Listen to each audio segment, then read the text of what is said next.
Bitcoin and stock markets were rejected at their critical resistance levels overnight on the back of the Fed announcement. We'll take a look at that Fed announcement, what that means to the markets, crypto and stock markets in the short term and long term, as we're looking at 2022 shaping up to be one of the best times to get into the market if we missed out on the low prices of 2020 and early 2021.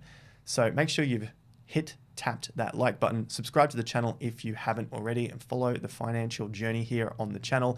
Bell notification icon so you can see these videos pop up on your newsfeed. Let's dive in. And if you want extra insights into the markets, check out our free newsletter down below. Once every 2 weeks to your inbox. Crypto, stock market, real estate, as that's what we're investing in here at the Investor Accelerator.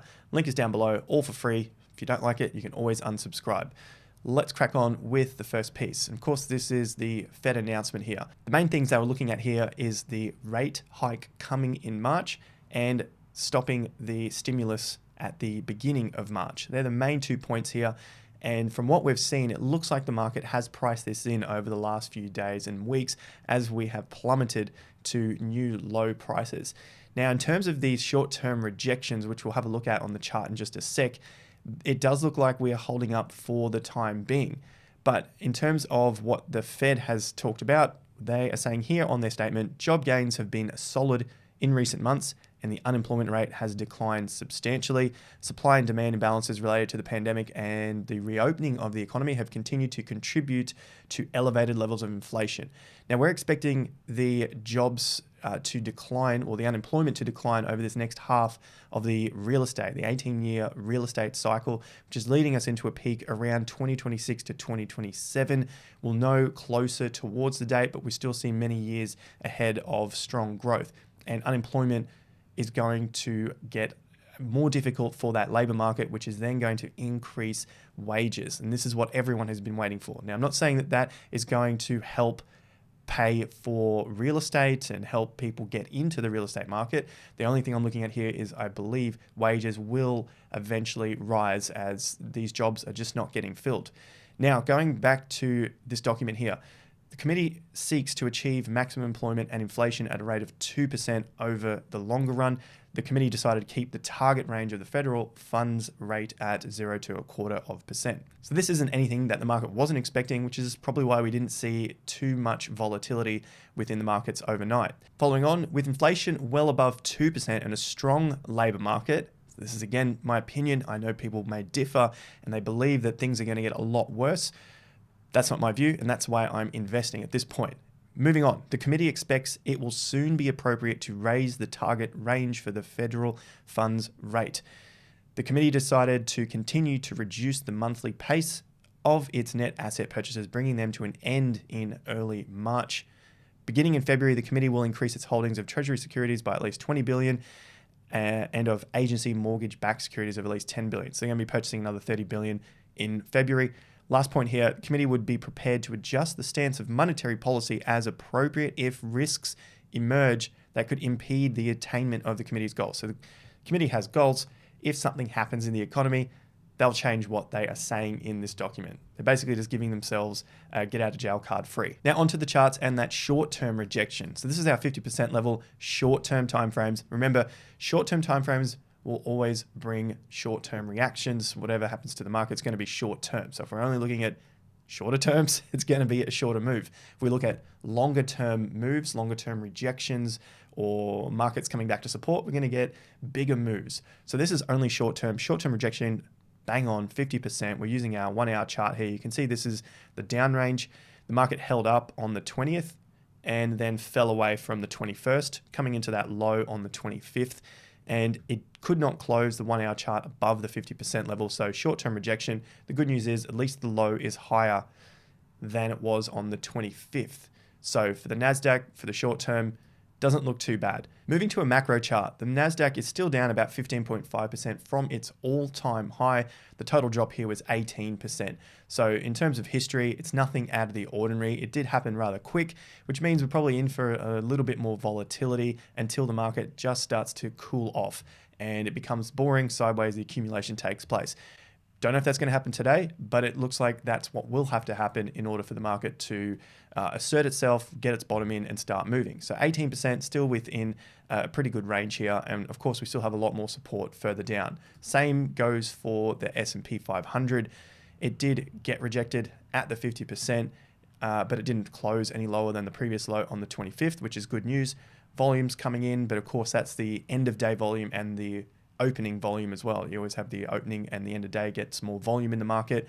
So this isn't looking too bad. Nothing much has really changed for these. However, they were rejected short term when that news announcement was made. I think just while the market digests what was in the report. For the Aussies, same sort of thing. Our market has opened and it's closed down now, meaning it broke the low of the 25th as I record this video. We weren't open on the 26th for our Australia Day public holiday, but in terms of the short-term 1 hour range, it also was rejected at its 50% level. So the Australian market is looking much weaker than the US markets, and this yellow line is our all-time high of 2007 before we had a major crash. So we're getting closer to that high, whereas the US is well and truly beyond those price levels. So keep an eye on that. If we start to close below these levels, Aussie market's going to be in a little more trouble than the US markets. However, we still have plenty of support down below. Can drag this back to these previous lows around 6,700 and then the major 50% here. What do we got for Bitcoin and crypto? Well, the dominance chart is leaning towards Bitcoin. We are seeing a little more dominance come back into Bitcoin, not as quick as I would have expected during a downtrend of the market. Bitcoin's gone from around 39% to about 42%. So it's taken 3% of the market share back. I don't suspect it's going to ever climb to any great heights moving forward. Obviously, there are more cryptos coming into the market. And long term, I think Ethereum is going to continue to eat away at the dominance of Bitcoin. You can see we have a triple bottom here. If this doesn't play out too quickly, meaning Bitcoin's dominance to gain in the shorter term, break the 50% at 43, get above 47 or 48%, then this is probably going to fade out or at least wane between these levels of 39 and 47%, which means maybe we'll see some odd altcoin pumps even during this downtrend of Bitcoin and crypto. So the overall market, Bitcoin is slowly climbing. At the moment, it's slowly dropping. And you can see this green one here. This is Tether. So the money is flowing back into the stables. The fear and greed has dropped just a little from yesterday. We're at 20. Yesterday was 23. So really no action on our purchasing of Bitcoin based on the fear and greed index. Make sure you're following the channel, subscribe, bell notification icon as we go through that plan. And of course, plenty of other altcoins and cryptos. So for Bitcoin, we were also rejected at the 50% level. This is the short-term 50%. You can see a little peak here where the market just tried to creep above, got to 43.5 and then dumped from that point. This is the 50% at 38,300. Yesterday, we were looking specifically at 38,300 for the market to break and close above. It hit that exact price, 38,900. You can see these levels here of 38,200, but there were no closes above that. So we hit 38.3, no closes. We need those closes. Now the volume on the 1 hour, the short-term time frame, came in on that peak. So I dare say this is going to play out over the next several hours. While it sits back above the 36, you can see how important these levels are. 36 was a lot of resistance over these days when we had the crash.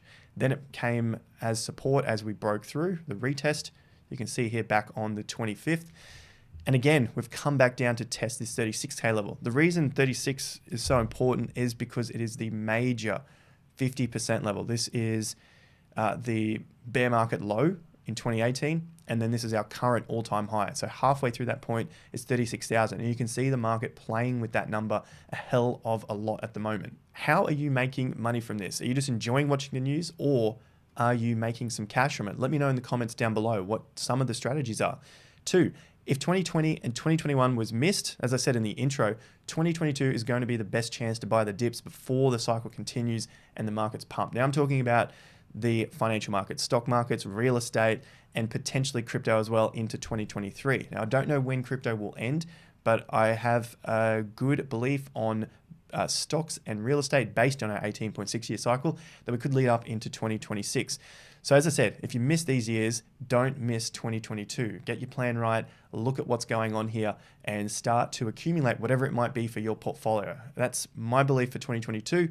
Let me know in the comments down below what yours is for this year. As for the $36,000 level for Bitcoin, in a little more detail when we're looking at our Wyckoff analysis, the game between the whales, I don't think they're here to churn out all of the retail. The retail doesn't have the money that the other whales have. They want to churn out each other. They're looking for the big money.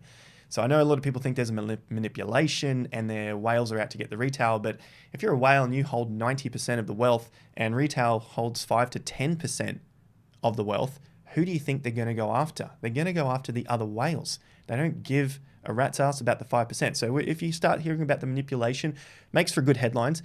Just remember where the money is. The money is going to go after the other money. They're not interested in the crumbs. They want the big money. So with that in mind, I see the 36 and the 38s and the lower end of the 33. This is the whales now testing price levels. They're basically trying to play cat and mouse. Who's ready, who's accumulated, where are we going to pump this to take our profits? And that might only be a 10% move up or down. So if we're retail, I believe without being experienced in trading, this is potentially that time where a lot of us can get churned out, lose our bags, lose our minds and our emotions in the markets, and we'll miss out on that big run that potentially is coming in the future. Of course, that's my opinion, my view, and how I'm playing the market. Because at the end of the day, I've got the news, I've got the info. I have to put it into action in order to make some money. Now, the action for the beginners. If you're interested and you like more of this, make sure you smash that like button. I know there's a lot of news out there, but if we can't put it into action, what is the point of listening to it? Okay, so if I was a beginner, I would look for different levels of confirmation. I'll show you that on the chart in just a sec. High, medium, and low levels of confirmation, depending on my experience in the market and how confident I am in my analysis. Otherwise, I'll be buying and holding. Look at the fear and greed plan, which we've talked about many times on the channel. Otherwise, join us on Patreon. Link to that is in the top of the description, looking at my portfolio, my altcoin portfolio, and when I'm buying and selling them, and my thoughts on the market as well. BTC analysis, price level 38, false break above, holding at 36 for now in the short term. This is the risk. High risk is down at these levels. Medium risk is once we've broken through some resistance. You've got the downtrend, you've got the levels that the market failed at, which is around 44.5, and then there was support at 46, 45.5. So if it got above that, that's kind of your medium risk. It could still fail, could still fall a lot from that point. Maybe we do reach these levels because we haven't tested the 50% and we fall back from that point. Now, the lowest risk at this point is around 52K to enter the market above that point. Of course, the returns get lower because you're not buying at 36, but you're waiting for the confirmation to come in around 52. That's what I'll be looking at as a beginner. These levels for Bitcoin, if I didn't have a stack of Bitcoin that I was looking to accumulate. Of course, this can always fall further. That's why one level is high risk, can fall further. There's less chance of it going down further if we make it to this 46. Doesn't mean that it can't do that.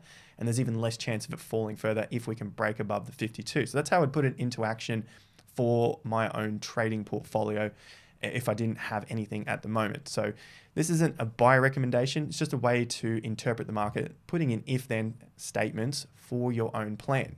I hope that was helpful. If you want to see more of it, you know what to do. Like, subscribe, bell notification icon. Check out the links in the top of the description. I'll see you guys at the next video. Until then, have more fun to get more done.